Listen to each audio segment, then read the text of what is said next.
Zgodbe, knjige, mange. Če te vprašam, kaj je manga?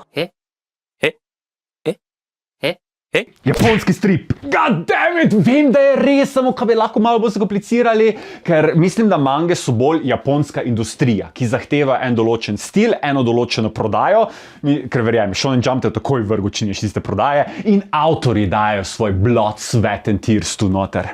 Samo zato, da jim pol mi jemo iz rok. Ampak zakaj mange? Je zaradi tega, ker fizična knjiga, zato da jo lahko povohaš, poližeš in ko jo daš ti noter v svojo polico, ta neverjetno občutek, ko imaš na dosegu svojih rok vse te neverjetne zgodbe. Ampak ne rabi biti samo fizično, je lahko tudi digitalno, ker spomnimo se samo tistih dni, ko smo štartali ob 8 zjutraj, da smo brali in potem do 5 naslednjega dne, spomnim se še, kak je sonce prišlo gor, pa smo mogli iti v šolo. To se ni samo enkrat zgodilo.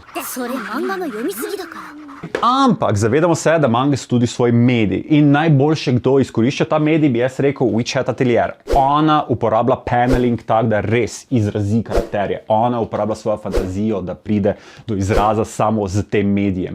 Kar je tudi zdaj prišel anime ven in je svetoven, ampak manga in anime se ful razlikujeta v svojem stilu. Pomaš pa One Punch Mana, ki je narisal svoje, pa si misliš, da lahko ti boljše narišeš. On je ga te prvega, ne te drugega. Torej, mange so oblika fantazije po avtorjih zamisli za vse nas, ki si radi odpočijemo naše oči na lepih slikcah, pa malo tistega besedila in branja. Brez skrbi, imam te rad.